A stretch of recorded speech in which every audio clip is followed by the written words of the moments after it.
So in this short video, I'm going to demonstrate the series of steps you need to obtain a list of text value that look like this. Okay, remember this is the very last question I raised at the end of instruction set 4.2. Essentially, you need all these text values in order to complete your SQL command like this. So essentially what it does is that as you know that if you execute only this part, this will export the entire contents from credit card table without using the column header. If an exported data doesn't have a column header, it's going to be very difficult to do any type of meaningful analysis. Therefore, it's ideal that exported data have all the column headers included. So essentially, this part explicitly assigns the column header to each columns that's being exported in this step below. So you're basically joining or union, you're putting together first row with the rest of the rows without header. Okay, hope that's clear to you. And essentially, we don't want to worry about the SQL stuff anymore in this demonstration. We're only interested in how to obtain this part. Okay, let me make it more clear by putting like this.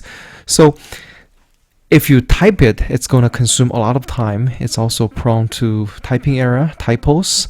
So we'd rather take advantage of the structured nature of our data set instead of try to type it from the beginning. So I'm just going to demonstrate it using roughly about 5 to 10 minutes of time so that you can get familiar with this process. I think I already demonstrated once, and many of you have followed me during the class and at least completed this step at least once, right? So I'm hoping that this video can help you after the class. So first, as you can see that I'm connected to my Raspberry Pi already. I'm at home, I'm working from home, so I'm connected to my Raspberry Pi at home. So I'm going to get into my MariaDB. Username is Pi. Okay.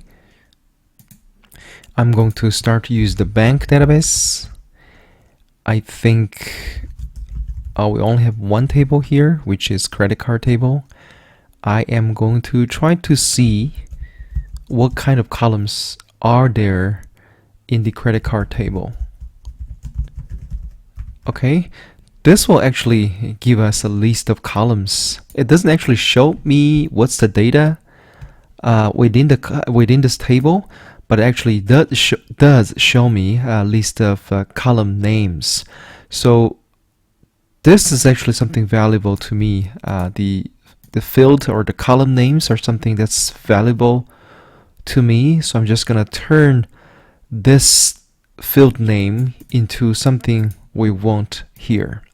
Okay, so again, we are using multiple tools here to complete this. I'm first going to copy everything.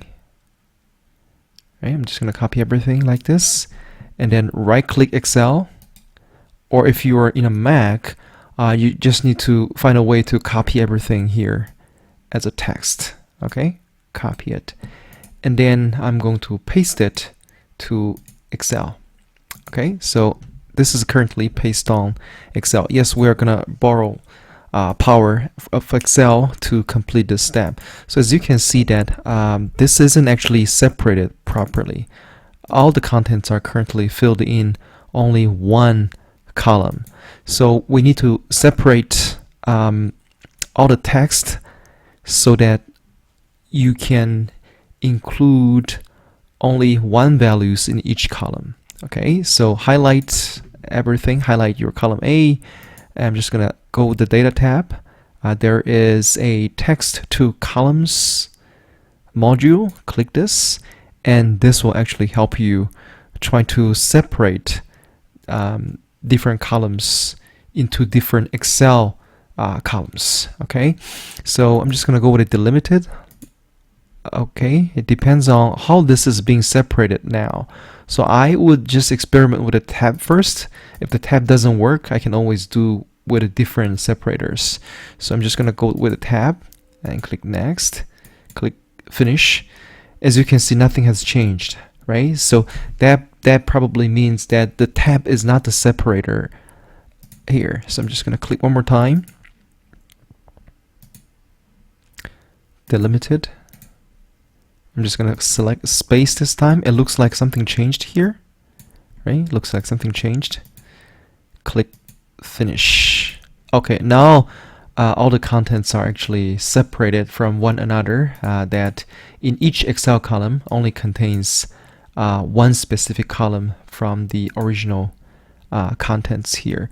So this part is what we want, right? So I'm just gonna copy it, and I'm going to paste it into new worksheet. Let's say just under B2.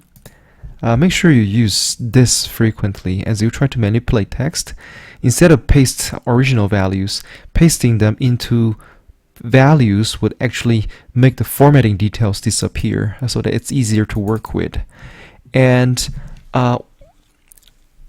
we need to turn this into something like this eventually. Okay, so for now what I can do here is I'm just going to check whether there's anything after each text here. I'm double clicking through all the cells, so it looks like that there's nothing behind the text at this point. Okay, so and then what I'm going to do is I'm going to put a single quotation mark.